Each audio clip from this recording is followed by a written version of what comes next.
thank you very much for coming over here, and I'll just turn it over to you, and you can enlighten us a little bit. Thanks everybody for having me today. I really appreciate the opportunity. And by the way, I'm a current World Airways captain. I still like to fly because, as you all know, ranching doesn't pay very much anymore, so everybody's got to have a part-time job. But I'm here on behalf of the Jefferson Declaration Committee, and what we're trying to do, literally, is use Article 4, Section 3 of the United States Constitution in order to form a new state from territory contained within an existing state. This is legal, it's ethical, it's moral, and it has historic precedence. It's been done 4 times in our history. Maine was carved out of Massachusetts, Vermont from New York, West Virginia from Virginia, and also Kentucky from Virginia. So this has been done before. And our contention is that California is ungovernable in its present size. And I think certainly there's a lot of evidence to support that, and everybody knows what it is. And by the way, this is an apolitical movement. I personally don't belong to any political party. There are no industrial interests behind this, no business interests. All of the committees and all of the counties pay all of our own expenses out of our own pockets as we go along. We're doing this because the future of rural California depends upon changing course. And when you look at the situation here, the economic engine in this state has been on the same track for decades and decades and decades. And I think we can all agree in rural counties it doesn't work. So we have 2 choices. We can either continue along the same track for another 100 years and it turns out differently somehow, or we can take the train and put it on a new track through some mechanism. Now, there are so many issues that face us, and I'll get to those in a little bit. There are so many issues that face us, we can either attack those issues one at a time and consume literally decades and decades trying to figure out how to wade through these things. And I'm talking about the unimaginable morass of failed regulatory policies which affect everyone's business, mine included. Or we can do one thing that will address all of these concerns, and that one thing is to form our own state or some adjunct thereof so that we can have representation in rural California. The history of state splitting in California started in 1850 when John C. Calhoun wanted Southern California to be a separate state from Northern California. That attempt failed. According to Concordia University, I think this has been tried 27 times, and according to the LA Times, it's been tried 127 times. So it's probably a number somewhere in the middle. But the result of that is, and some people would argue, because this has been tried tens upon tens of times without success, that it can't be done.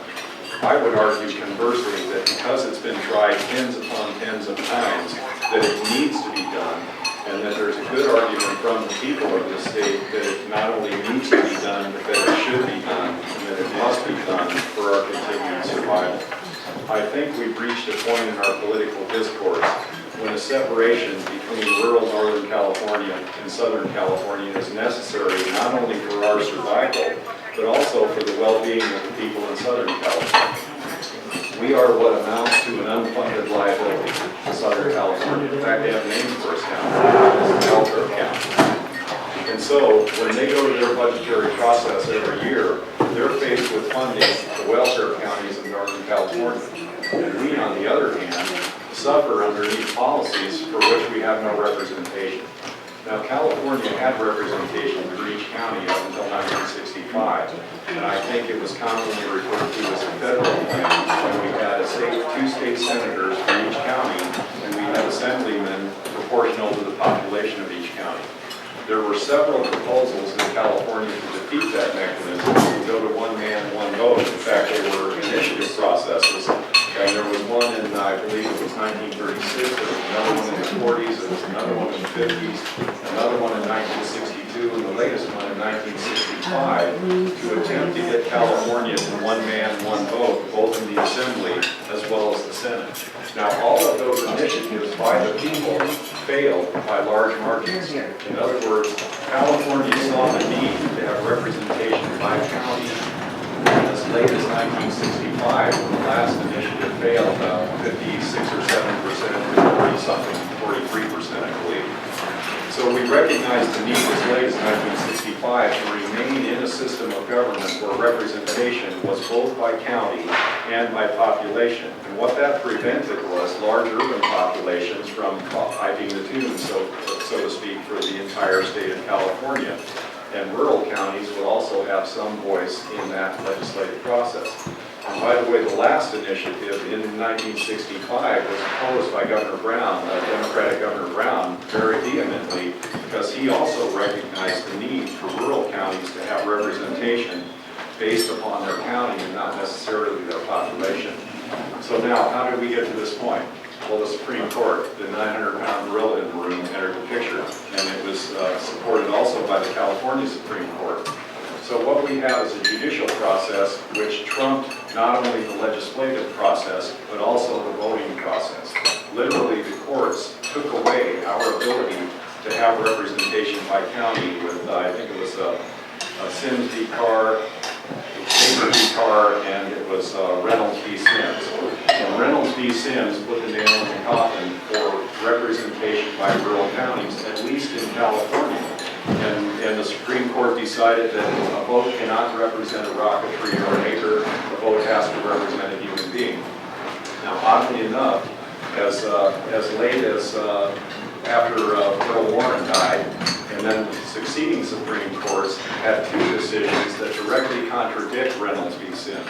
In fact, the state of Wyoming insisted upon having representation by county, and those representatives would be elected by the citizens of each county. So oddly enough, the Supreme Court affirms the right of Wyoming to have representation by county, but it disallowed the notion that California should have representation by county. So we have contradictory United States Supreme Court decisions under which we still operate, because the will of the people as late as 1965 was representation by county. So I played around a little bit with the numbers. We're just north of 38 million people in California now. We have exactly 120 representatives. We have 80 assemblymen and 40 senators. If each person in each assembly district of about 475,000 people wanted to call their representatives once each year, just once each year, that representative would answer the phone 9,287 times each day, and you'd be able to spend 3 seconds with each phone call. And state senators at 955,000 people per district would be answering the phone around 18,000 times a day, and they'd be able to spend about 1.2 seconds with each constituent, something like that. So, as you can see, really our case here for the state of Jefferson is lack of representation first and foremost. And by the way, this is apolitical. I don't care who you are, you don't have any representation. I don't care what you want, you don't have any representation. I don't care what you need, you don't have any representation. You can vote all day, every day for what you want, and you're not going to get it in Northern California because you don't have any representation. You will get what the will of the vast majority of the people who live in urban centers, San Francisco, and the greater Los Angeles area. To illustrate that, the northern third of California has either 3 or 4 representatives, depending upon how you count it, because Senator Nielsen will be going away from the northern district January 1st, and Ted Gaines will take over. So we have either 3 or 4 representatives in the state, where the city of Los Angeles alone has 25 representatives. So as you can see, just from that dynamic, we will continue to suffer under this lack of representation, and the scale is going downhill as our population grows in this state. And that is the reason why, for example, the fire tax. That's a tax enacted largely by urban legislators whose constituents don't pay the tax. And that's a very convenient method of taxation. How hard is it to pass legislation that doesn't affect your constituents, but affects people hundreds and hundreds and hundreds of miles away? I submit to you that we may have had a pretty big fight over that in 1775, and we prevailed in that fight, but so far we're losing this one. So, if we have a state of Jefferson by declaration, and if we succeed in gaining the approval of 12 or 13 rural counties, which would be our ultimate goal, we would then cause these declarations to be read by the state parliamentarian into the legislative record of the state of California. At that point, the rural counties of California would have made a demand upon the state. And that's very important, because because if the state then takes that demand and does nothing with it, there is harm being caused. That harm being lack of representation, and under Article 4, Section 4 of the United States Constitution, we are guaranteed a representative form of government. So, if the state ignores these declarations, they've then caused harm by their neglect of rural California. And any county who chooses to participate in that would have standing because of that harm, that official standing because of that harm. And then our remedy to that harm would be a federal lawsuit in order to increase representation to rural counties and hopefully go back to 2 senators for each county or some equation like that. And now, when you go to the state of New Hampshire, they have 400 representatives. So each representative, literally, you know how much a political campaign costs in Vermont, or excuse me, New Hampshire? About $1,000. Most of those guys pay their filing fee, $120, and then they literally go out and knock on every door in the district, and they gain votes that way. And they have to look each constituent in the eye several times throughout their legislative period. However, political campaigns in the state of California cost tens upon tens of millions of dollars. One never has to look a constituent in the eye, and you have to be beholden to people who have big money or you're never going to get elected. That's something the state of Jefferson could change. So a lot of these logistics are literally make our case for us to form our own state. Failing causing our own state to be made, we would have definitely good standing in any federal lawsuit where we could then expand representation to rural counties, and literally we may be able to vote ourselves out of the state using that method. Now, Article 4, Section 3 for state splitting is a very simple legal process. It simply says that no state shall be formed from the territory of an existing state, I'm paraphrasing by the way, I don't have that good a memory, or parts of adjoining states unless the state legislature of the state concerned agrees and the federal legislature also agrees. So we need a 51% vote in the state assembly and the state senate. We need a 51% vote in Congress and the United States Senate. The Constitution does not specifically call for the governor's signature, nor does the Constitution specifically call for the president's signature. So these are acts of legislation that do not require the executive branch to agree.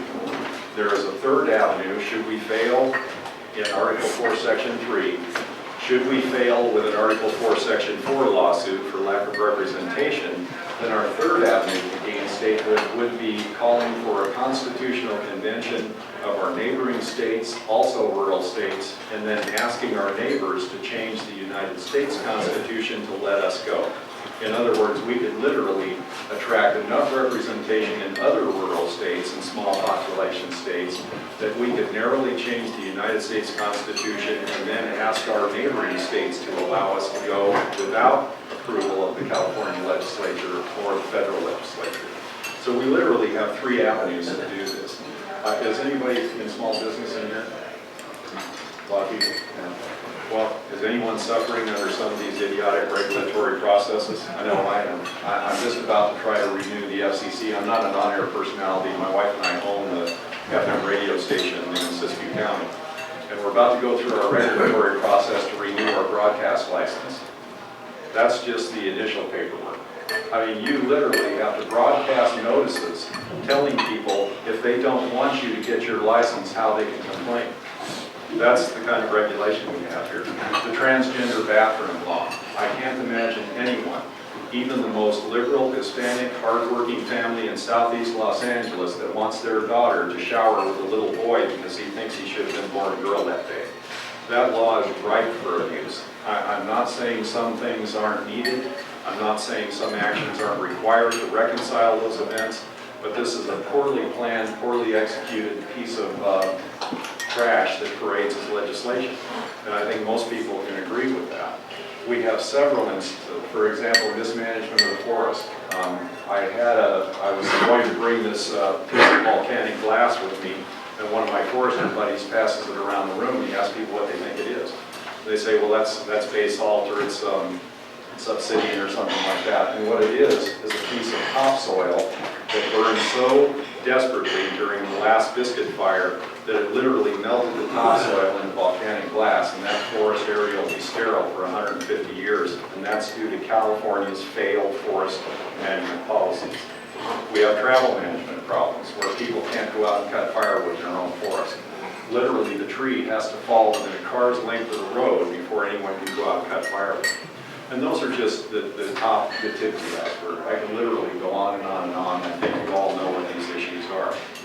So the formation of the state of Jefferson, rather than attack these issues singularly, and we literally wouldn't live long enough to succeed in any of these areas, much less all of them, we can take care of all of these things with one action, and that's forming our own state, forming a state constitutional framework that protects the individual, that protects the rights of property, and protects the ability of the individual to make a living for his family.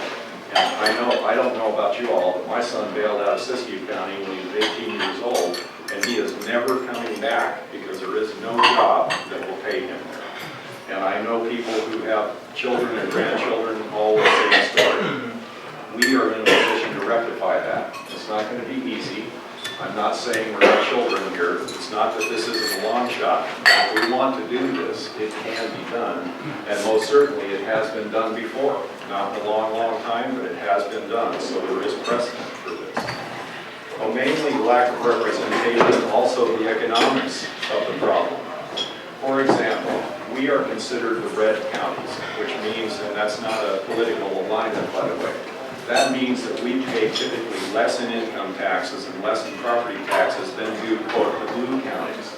Now, if you look at the state of California, the map of the state of California, you can see that 90% of the blue counties are south of a line from San Francisco to Sacramento, and they're largely on the urban coast. I believe Colusa County is a blue county because of rice production, but they're very nearly coastal urban counties. In fact, the LA Times made a statement when they first heard about this, and they said that, well, those people wouldn't make it without our money because all of the important work is being done in the urban coastal areas, all of the important work. I have a little problem fundamentally with that statement, but the dynamic is such that we have become a collection of counties who has our hand out in the urban south, and their perception of us is that we cannot exist without them. So I imagine a state constitutional framework where we can peel back about half of the layers of government that we don't need. For example, we don't need a state police force. Every county has a county sheriff that's fully capable of giving tickets on the highway and patrolling his own county. We really don't need a state roads department in a rural county. Every county has a road department fully capable of maintaining its own roads. And Caltrans doesn't do the big jobs anyway. They contract them out to private companies. We don't need a bicameral legislature that works full-time grinding out laws at the rate of 2,700 laws per year. I imagine that a part-time legislature along the lines of New Hampshire would work just fine, and each legislator could carry 1 or 2 bills per legislative season, and pass or fail, that's all you get, so make them good. I mean, we could do so many things to reduce the layers of government in our rural state that it's unimaginable. For example, California has over 570 state agencies and boards. Can you imagine? That's one agency for every 90 people in my county.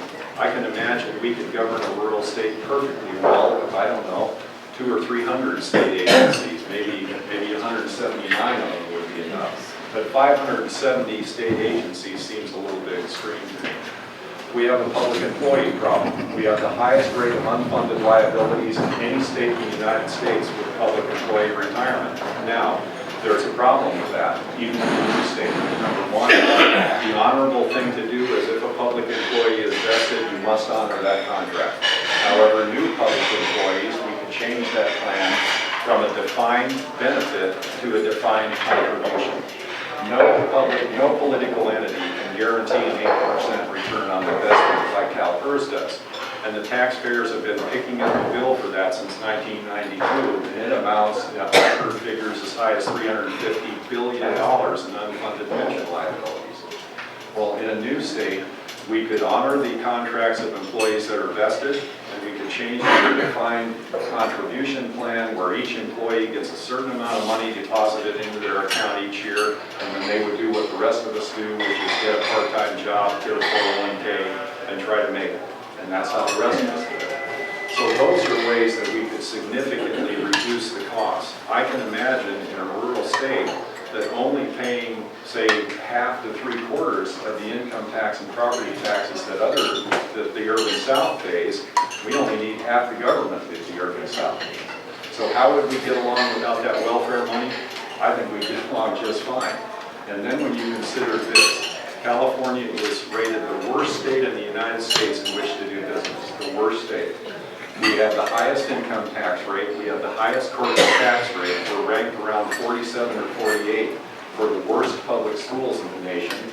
We have the highest road taxes, but we don't have the best roads. There is a significant amount of wasted money in this equation.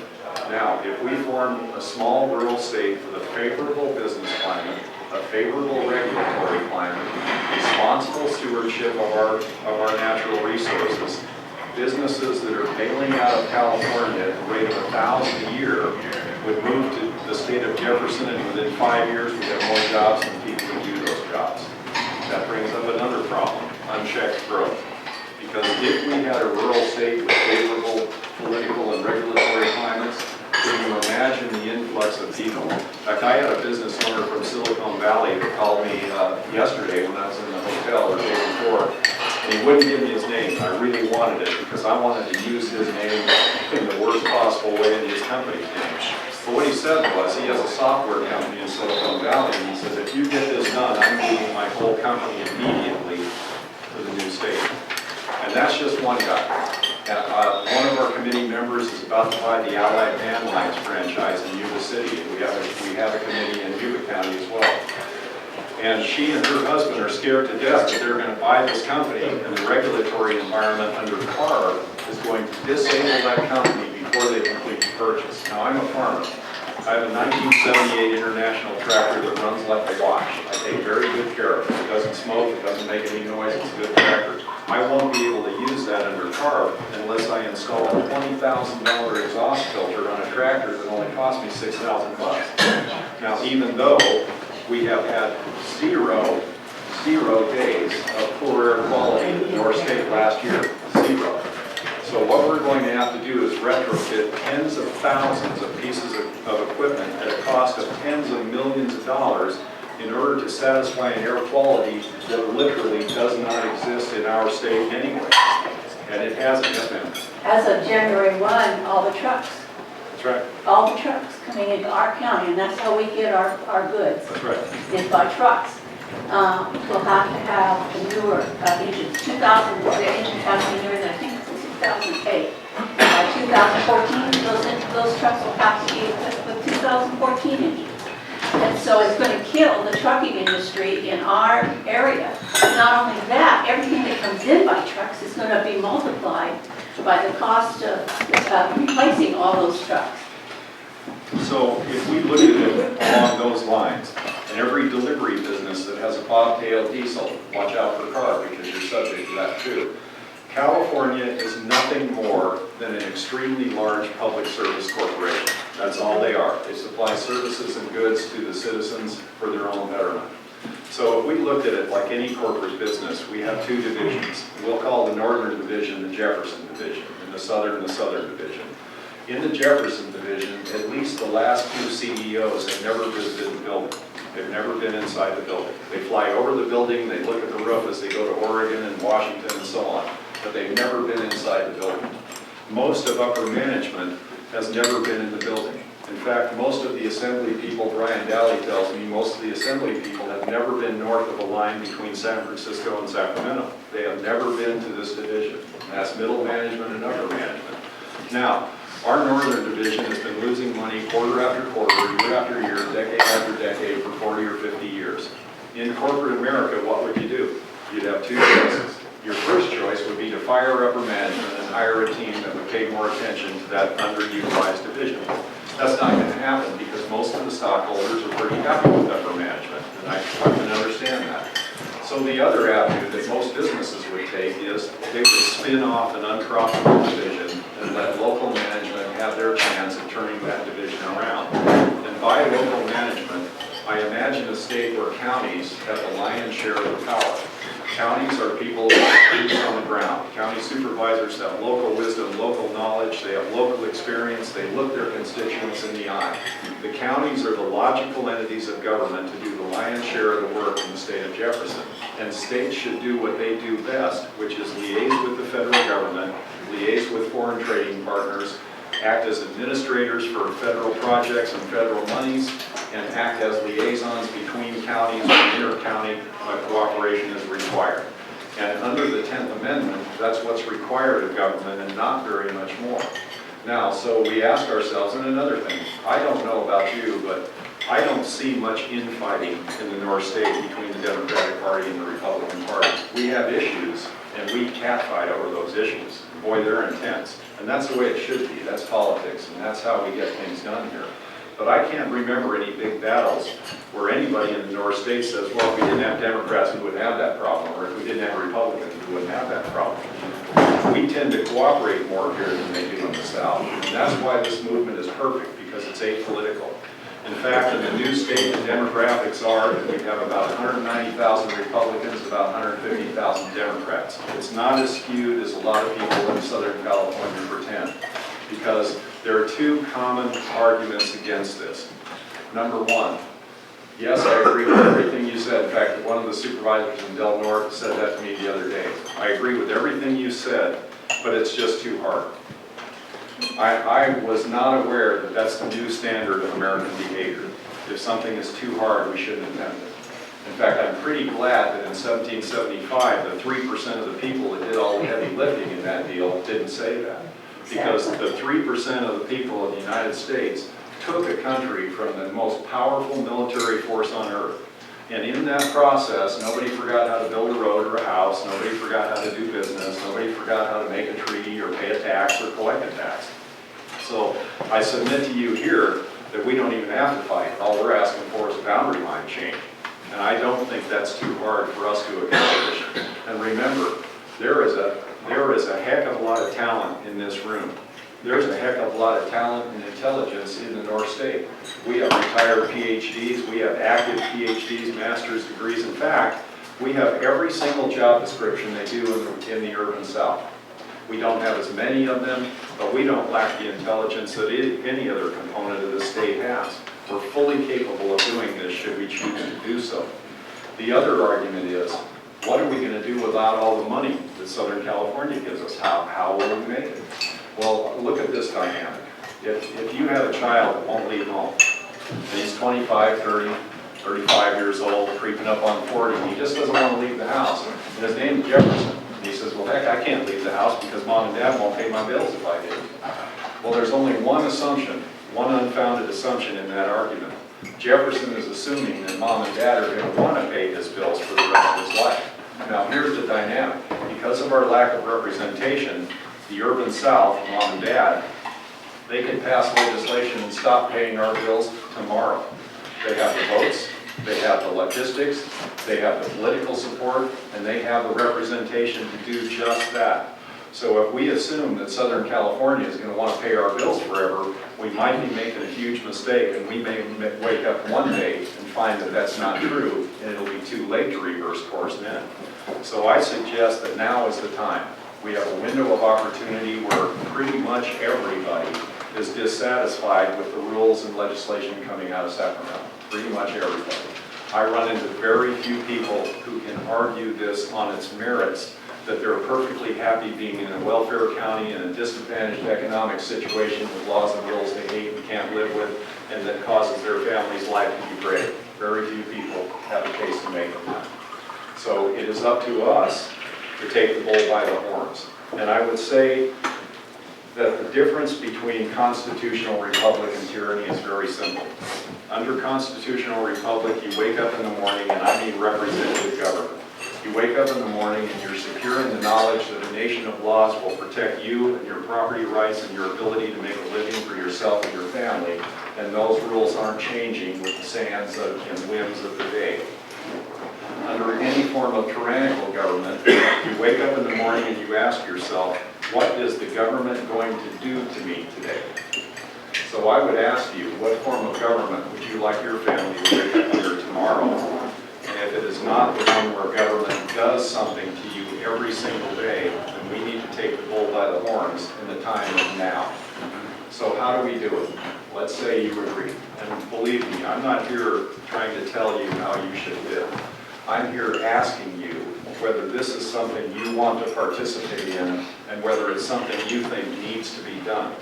And if that's the case, there's a process to do it. I'm not saying our process is perfect. The Declaration Committee's never broken a state in half before, so we might lack some experience in this, and we're feeling our way through it just like everybody else. But what we decided to do, because it was least expensive and most effective most quickly, was to approach local governmental bodies and ask that they support a simple declaration to withdraw from the state of California. This thing only really needs to be 2 sentences long. The state of California is ungovernable. We wish to withdraw and form our own state that represents the people of the North State. All of the sentences in the middle are directed toward your county's problems and why your Board of Supervisors, your local city council, your local school board should support this declaration. We have sample declarations on our website, and these are only important because they contain a legal description for this county. Because when your board agrees to withdraw, the state must know what lands are going to withdraw. So the legal description is important. These have been reviewed by our county council. They're legal documents, and they're perfectly acceptable. Now, if you choose to go along with this, if you choose to help us, what we would need to do is form a core committee of 4, 5, 6 people. That's typically what each county has, and we have these going in about 11 or 12 counties. And by the way, I've had calls from San Bernardino County, Riverside County, Orange County, San Diego, Inyo, Mono, Kern, Tulare. I had a gal call me from Sacramento County and said, we have to get away from California. And I said, you are California. But anyway, most of the rural counties agree with this. And in 1992, 27 counties voted overwhelmingly. The citizens voted to withdraw from California, and the legislature chose to do nothing. Stan Statham and Maurice Johansson followed up on that effort, and their bill died in the Senate due to political wrangling. They were in a headbutting contest for the President Pro Tem, and he would not even take it out of committee. So this has almost been done several times. We're close, folks. At any rate, if you choose to help with this, then we would form a core committee, supply you with sample declarations, which you would be free to change, write your own, do whatever you need to do to make sure that this county is represented. And we would then ask that you build popular support through signature pages, and these are not petitions, by the way, they don't have to be. That way you don't have to qualify voters or ask to see registration or driver's licenses. You simply get 500 or 1,000 signatures for each Board of Supervisors district, and then you ask through your county clerk that this be placed on the agenda as a discussion item. And this is very important. You do not want to push your supervisors into a corner to have to vote on something they're not comfortable with and haven't had time to discuss. These people are good people and they're working for you, but they need to know what you want to do. And in order to do that, we need signatures, we need some town hall meetings, we need to build popular support first so that when you walk into your Board of Supervisors, you're educated, you know the answers to the questions, and there are going to be questions, and there are hard questions. And we have to be prepared to answer because it's important that we know the facts. Once you have had that on as a discussion item, poll your supervisors. Don't go in and ask for a vote before you know how many votes you're going to get. And all we need is 3-2. If we get 3-2 approval, then we'll take that declaration down to the state parliamentarian and cause it to be read into the legislative record. If we get 8, 10, 12 of these, or whatever makes a viable state for us, we're hoping for 13 counties, but we can certainly do it with a few less. Counties who do not wish to participate, God bless you, and we hope you have good luck with the state of California because we're going to keep going until we do this. Once those are read, and we have a pile of 10 or 12 of them, we will then go to Sacramento and ask a Democrat and a Republican in the Assembly, a Democrat and a Republican in the Senate to co-author legislation. It's very important that we practice inclusion. If we don't practice inclusion, we will not succeed. If we don't consider all points of view, we will not succeed. And the outcome of this must be success. I'm asking you to think 50 years down the road, 100 years down the road. It doesn't matter what the initial character of our representation is as long as we get it. Because in 50 years, the character of that representation might change 10 times, but we will still have representation, and we will have it in a state that represents us. And that's the important thing, is not to do this quickly, but to do it successfully. At that point, we will burn some shoe leather and go back to Washington City and ask for the same process to be accomplished in Washington, D.C. Co-authored legislation in the House, co-authored legislation in the Senate.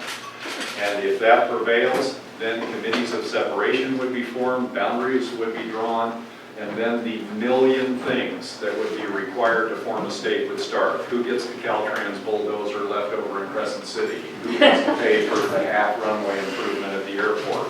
And those are the things we decide. Now, debt apportionment, and I know that's always a big question. How are we going to apportion California's debt? Well, if we go with the one man, one vote rule, we have 3% of the people, we take 3% of the debt. They have 97% of the people, they get 97% of the debt. Our state would not be the smallest state, it would be 43rd or 44th. We would not be the least populous state, we'd be about 44th, I believe. And our initial economy, based on some fairly rough estimates, would be about the same as the state of New Mexico. Now, what we're trying to do, because these governmental bodies are asking some good questions, we're trying to cause a university, the Rose Institute of Government, to throw a couple of PhD candidates at a definitive financial study so that we can demonstrate that this is a win-win for California. How is it a win for them? They divest themselves of an unfunded liability. They can concentrate their political power and their money to solve the problems that they have, and believe me, Los Angeles has problems I can't even imagine, and I was born there. I don't even like to go there because of the problems they have. And we have problems, conversely, that they can't imagine. Travel management plans, forestry problems, resource problems, legislative problems, CARB, I could go on and on and on. I could go on for hours, agency by agency, how a one-size-fits-all legislative process does not work for us. But I'm sure you're almost finished with your lunch, so you don't want me to do that probably. So anyway, that is in a nutshell. If you would like to participate in this, we need plenty of help. We need a lot of bodies to do the footwork and help us answer the questions. By the way, these dialogues between committees are all CC'd. We need input from everybody. There's a lot of experience here that can help people in Modoc County and Lassen County. Yes, sir? Oh, I don't want to interrupt you, Steve. Okay. I have something. I'm almost finished and we'll get to questions and answers. So if you choose to participate, please see me and we'll start a committee in Humboldt County. I hope you do. Humboldt has a deep water seaport, which the state of Jefferson desperately needs. If we had Humboldt and Del Norte, we would control the Oregon border. Down from Modoc County, we have a deep water seaport. If we can convince Butte County and Shasta, we have an urban center, a four-year university. That's the makings of a pretty good state. We have Ladies a and four-year gentlemen. university too. Good, we need that too. And thank you very much for allowing me to speak. I'd be happy to answer any questions you might have. Yes, ma'am. How far south are you looking, and are you thinking about the southern counties of Oregon also? That's a good question. Actually, I spoke to Commissioner Mallums from Klamath Falls, and he said they have 350 calls this week asking why they haven't done anything about this yet. Now, our problem is we're Californians. We have the ability to petition our legislature, not theirs. So if the counties of Southern Oregon want to join us, we'll help them, we'll send them paperwork, we'll show up to their meetings, but we can't do it for them. So far, we have no committees there, but there's an awful lot of talk, and it may happen. Now, if we succeed in forming our own state without them, we can certainly open our arms and say any county that can complete the legislative process in Oregon, you'd be welcome to join us. And that's the same for counties south of the line we imagine. If, for example, after we form our own state, El Dorado County wants to join and they're successful in the Article 4, Section 3 process, sure, bring them in. But we want to take a small enough bite that we don't scare the urban south into thinking that all we want is our hand on the big resource switch, which we don't. This has nothing to do with birds, trees, fish, frogs, or water. Water rights are already divvied up. Those that aren't will work themselves out in court. There's nothing we can do about it. about that. So do you have an idea where Yes. you want that red Yeah, line? our to be? line would be approximately Sierra, Yuba, Calusa, Glen, Humboldt. And that would be just the approximate, Trinity. That would be approximately the southern edge. We have not had any interest from Mendocino, and we're not asking for any. Yes, sir. Yeah. There's a couple of things you didn't mention. I'm a forester. I graduated from Humboldt State. I'm a field forester going on 50 years. Your issues are my issues. I've been dealing with all these rural landowners for years.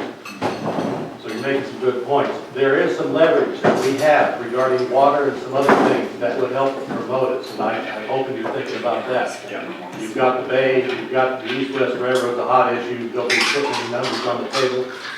But those are the kind of things that I hope your committee would consider. Yeah, we definitely have talked about it. We need better connectivity east to west, absolutely, and everybody knows that. The dynamic of how to do it. For example, last chance grade is a good one.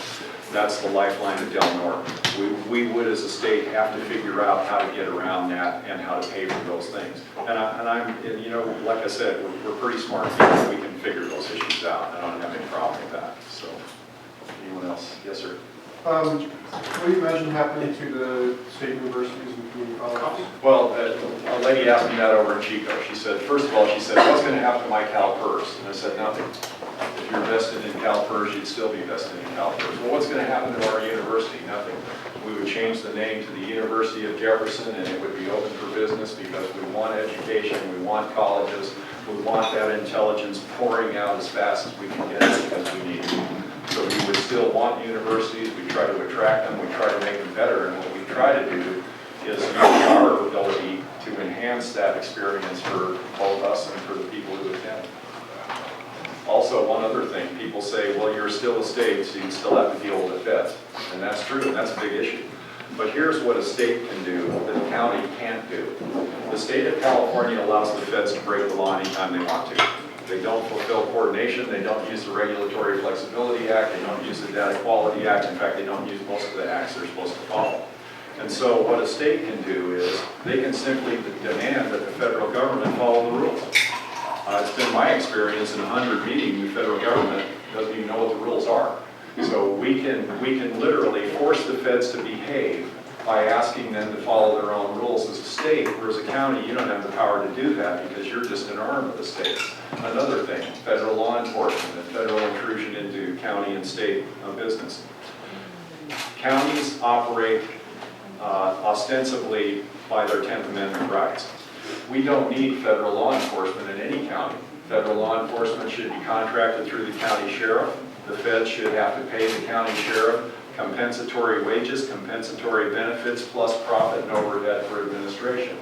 That would result in a better department that was better manned, better staffed, with one code of behavior and one standard of ethics for the entire county.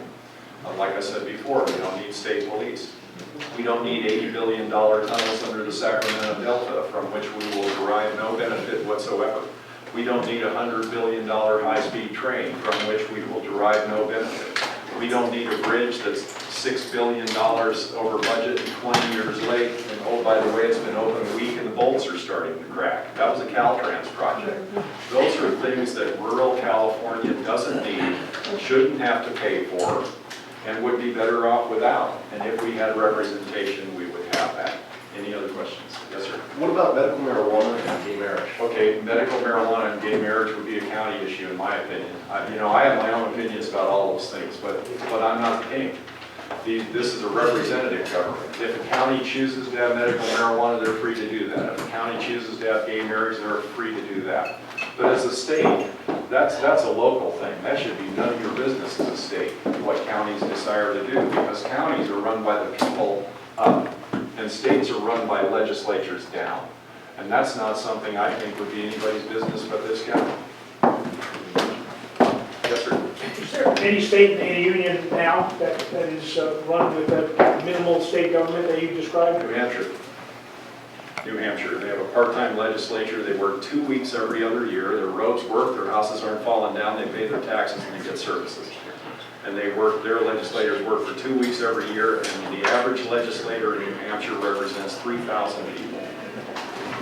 It's a wonderful model. Now, I'm not saying that a representative for every 3,000 people in the state with 38 million people, you'd have to have a pretty big capital for that.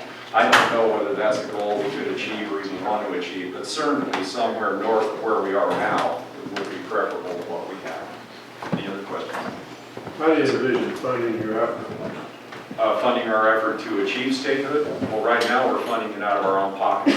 We have no businesses, no corporate support, no hidden money from anybody. Every committee pays its expenses out of their own pocket. Mike drives the car, we all pay for our own hotel rooms and our own food. We are going to set up for donations because here's the rub. The people that have the political power don't live here. So what we have to do is we have to appeal to our friends, our neighbors, our relatives, our families in Southern California, and we have to educate them that they need to help us in the wisdom of our course of action.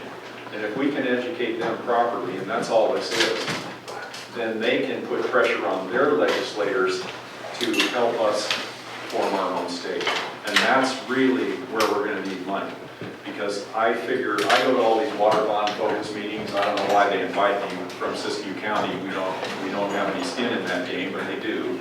And what they talked about was, for about 15 million bucks, they could slide an $11 billion bond past the taxpayers. That's all, they were talking about it. I mean, all those lawyers, their shoes could have paid for my house, but, they were talking about 15 million bucks to get an $11 billion bond, quote, past the taxpayers, like that wasn't much money. So I figure, well, heck, we could probably get a new state for about that much. Now, we'll have to raise that money somehow. I don't know what mechanism that will be because we're not nearly to that point. First, we need declarations because those declarations build a groundswell of publicity, and we can use that publicity to cause legislation to be introduced. So we need 10, 12 of those declarations, and then we'll start to raise money to educate the South. Yes, ma'am? Oh, I'm sorry. Who is we right now? We are the counties, are the declaration committees from Siskiyou County, Modoc County, Lassen County, Butte County, Shasta County, Yuba County, Sutter County, and Colusa County, and Tehama County has a young group. That's we right now. And all of the hundreds of people that are, hundreds if not thousands, that are helping those committees get declarations approved in their county. There might be one other thing that these folks aren't aware of. We recently went through a process of representation and apportionment of the state, and there was only one representative north of Sacramento in that whole process. I went through the process. And so everybody else south of Sacramento was represented, but there was only one representative picked north of Sacramento. So what he's saying is what's happening. That's Randy Sims right there. Your representation for reapportionment is based on, quote, in the Warren Court, all people. And since we have fewer people in the northern 11 counties than they do in the city of Santa Monica, that's the representation we have. But I suggest to you under Article 4, Section 4, that's not constitutional, and we are in a position to change that if we want to bad enough. Yes, sir. I'm confused. You mentioned we have a lower per capita income in Northern California counties, but higher social services. Yeah. How is this new state going to pay for less tax revenue and more expenses? Well, first of all, we don't need all the social services that we're being handed because most of those social services are a result of failed regulatory policies that prevent people from working. And CARB is going to be another good example of that because many small businesses will go out of business if employees get fired.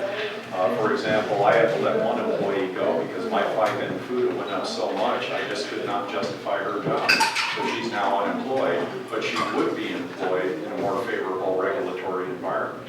So I'm suggesting that, number one, we don't need all of those social and regulatory policies. And number two, we'd be able to fund ourselves simply by divesting ourselves of the layers of government that are superfluous to our needs. For example, state police, full-time legislature, a state road department, a franchise tax board that is absolutely out of control. They could have a fair tax, employee benefits compensation, CalPERS, those unfunded liabilities. Once we divest ourselves of the bulk of those, we wouldn't need the extra money because we could fully fund a rural estate on the tax base that we have now. In addition to that, I would think for the first 5 years after we've done something historic, which is the first state split in 150 years, tourists from all over the world would be coming here to see what the deal is. So I think there would be plenty of revenue to fund this effort. And like I said, for the definitive study, we need to have done. And I'm trying to get a university to do that pro bono because we don't have any money. And if I can get that study funded pro bono, then we would have the absolute numbers and projections that we need to proceed. But what we need first of all is we need the will of the people to show that we want to proceed. Because it's easy to get the cart before the horse if we form the reconciliation committees before we even know if we have enough support to cause legislation. I think you're still selling the use of our natural resources short.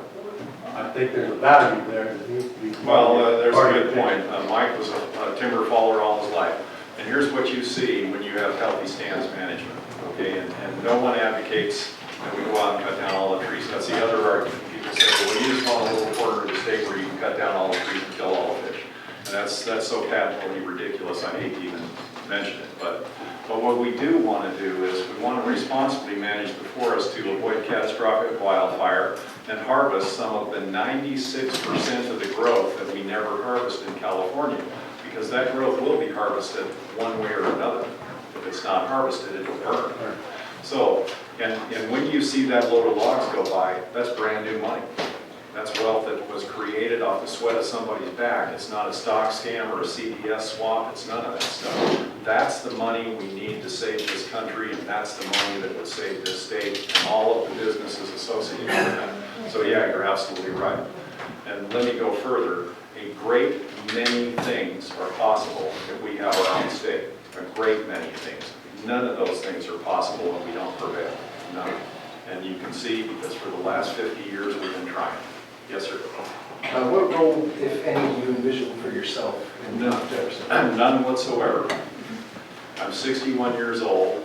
I've been flying around the world to every socialist paradise in the world for 42 years. I'm a reserve deputy sheriff, a ranch owner, a radio station owner. If we get this done, I'm going home. And I don't want anything to do with politics ever again. So you're not doing this because you just don't want to run against Jerry Brown? No. Okay. I'm not. My wife asked me, why are you doing this? I bet she does. Because it needs doing, and when we were talking about it, I happened to be standing when we finished talking. That's why. No, my question is, what's your realistic timeline? Okay, in a perfect world, this could be done in 1 year, and this isn't a perfect world. What we're finding is there are some counties that want this. So, for example, Modoc County wanted it so desperately that one of their supervisors called me on the phone and said, give me one of those declarations right now, I'm putting it on the agenda, because they're in trouble up there. They are dying up there. The people in this state, in Jefferson, our rear end is an inch off the ground and the bucket is dry. We have nothing left to give this state that they haven't taken already. This has to be done or we're all going to be broke and we're all going to be gone. And that's why I'm doing it. So counties like that were easy. Some other counties are proving more difficult because the people who we would normally approach, people who are doers, are in headbutting contests with their supervisors. In fact, in Modoc, I had to call a friend of mine who's trying to do something silly up there politically, and I asked him, do me a favor, Doug, and he said, what? And I said, shut up and stay home, so we can go talk to your board and chill. Yeah, so anyway, so these things are proving, more difficult in some counties. Typically, 3-2 is pretty easy for us to get, but we want more than that. We want the board to know that everybody wants this. And then the other thing is, what was the arguments made, and I didn't read the whole article, in front of the Reading City Council? Reading City Council, essentially, Rick Vassetti agreed with everything that was said by the Shasta Declaration Committee, and I wasn't there, I was up in Modoc. And then at the end, he said, but it's too hard. He said, I agree with everything you're saying, but it's just too hard. And I remember when I was a kid, when John Kennedy said, we're going to put a man on the moon in 10 years, not because it's easy, but because it's hard, and sometimes hard things need to be done. Yes, sir. Yeah, I spent a career industrial banking loan officer and 28 years as an auditor appraiser. So I always think in dollars and cents. That's just my God bless you, sir. I wish I could And until you have that definitive study, I can't argue or debate you on what you say is wrong, but it seems to me you're trying to create a modern-day Camelot as you It's not change really- analogies, you're just tilting your windmills. Well, it's not a Camelot, because these things are gonna be tough, and there are gonna be people who win and people who lose, but I think more people will win, and that's what we're saying. And can you argue with our lack of representation? Well, I said I won't debate you on anything that your complaints, but until I see on paper, like a 5-year projection from somebody I can put some faith in, these PhDs you're talking about, to me, I just consider it. No, and I totally understand that, and I agree with you on principle. And one of our county supervisors, we were talking with them about these projections.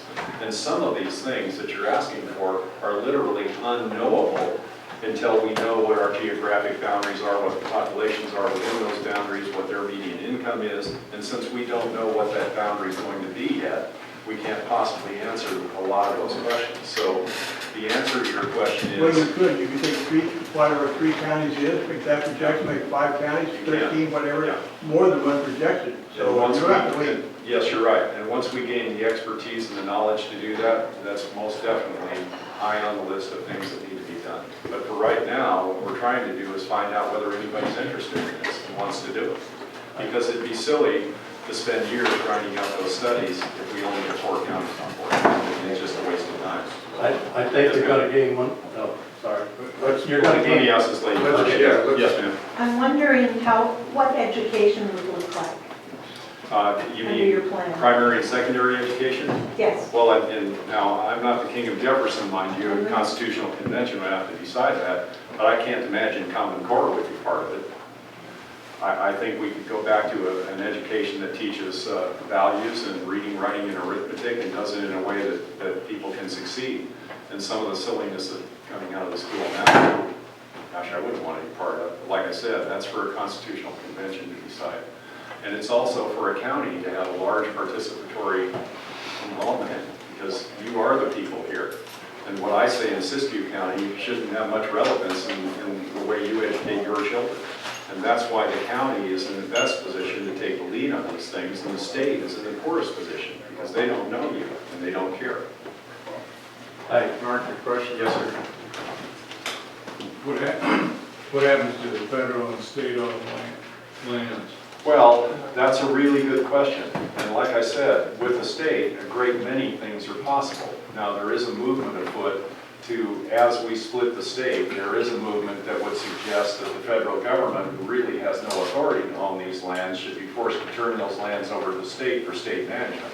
And in my opinion, the state is a far better management of lands that concern the state and the counties involved than an entity that's 2,800 miles away and has no knowledge of how these processes work. For example, the forest management plan was concocted on a model based in the Appalachian Mountains. That model doesn't exist here. So we need forest management plans that are instituted by the state with county involvement so that it benefits the people, protects the forest to the highest degree possible, and benefits the people involved. So I would be in favor of forcing the federal government to turn over all federal lands to state control. But that would be something for the state constitutional convention to decide. That's what I would favor though. How about national park? Same thing, why wouldn't the state control those? The state has state parks, we have state park rangers, we have state fish and game officials, we have state wildlife agencies. Why on earth are the feds in a better position to say what should go on in your backyard than you are, and the entities who represent you? can I throw something in here to the naysayers? No matter how this thing goes, whichever way it goes, do your best. At least somebody's standing up, trying to get some help for the rural folks. All the stuff you're doing is going to be exposed. It's going to be brought out. I mean, I hate to mention Obamacare, but that's what's going on now. There's a group of folks that are willing to stand up and cause all this stuff to get exposed. A lot of you folks don't understand what's going on here. And so, the naysayers, I say, go for it, because you guys are going to bring out all these issues. Well, That's all I'm saying. of course I agree with you, right? Yeah, But well, this gentleman's questions are important, and those questions need to be No, I know. answered. And they will be answered as we can gain the logistical support to answer them. But I'm not going to stand here and tell you that I have the answers now definitively, because I don't, it'd be a lie. But what I can say is, with the monies we produce, and quite frankly, if I lived in a free state, I could live with some potholes. That wouldn't bother me a bit. If I had a state that represented me, I could live with less services, and I'd be happy to. And I'm not a rich guy, not farming anyway. Yes, sir. Yeah, what would I don't see any difference if we had Caltrans or not, because the roads are full of potholes. It's like, some of the streets would be better cobblestone than they would be paved at this point. If you had a county road department, you could go down to the county road supervisor, and here's what I did in my house. Every Friday at 4:30 in the afternoon for 10 years, I called them up and said, you need to chip seal that road. One day they came out and chip sealed it because they knew me, and they knew me by name after that. And I called them up every Friday at 4:30 for 3 years and thanked them. Just for fun. So those are things you can do when you have representation, but you can't do when you don't. Yes, sir. I've heard that there are similar movements happening in other states, Michigan, Colorado, and Maryland. We're in contact with all those people, and we have a weekly conference call to share information and talk about what works and what doesn't work, and what we can do to proceed and what we shouldn't try because someone else has already tried it. In fact, I talked to Jeff Hare just yesterday from Colorado, the 51st States movement. And we need to hurry, because I don't want him to be in 51st State. Yes, ma'am. Do you perceive that, hope that if this does not succeed, that it's going to open some eyes as to what needs to be changed? Well, I got a call from Jim Nielsen on the phone the other day, and he said, pardon me, ladies, what in the hell are you doing up there? And I said, well, Jim, we're tired of not being represented, and I'm not making a comment on whether he's a good man or a bad man. I don't really know him, but we're not represented, and that's just the truth. That's the mathematics of it, and I don't care what party you're in. You can't have one representative, one state senator, for 1/3 of the territory in California and claim you're represented. And so I said, we aim to institute government that represents the people of this place. And whatever mechanism we have to use to do that, we're going to fight until we cannot fight anymore. And my goal is nothing less than statehood. This isn't a joke to me. This isn't a time waster, because I don't have time to waste, and I don't want to waste yours. If I didn't think this could be done, I wouldn't be standing here. Now, it may take Plan B and Plan C to accomplish it, but we aim to press forward until we cannot press forward anymore, hopefully with your help. Thank you, ladies and gentlemen, very, very much. I appreciate your time.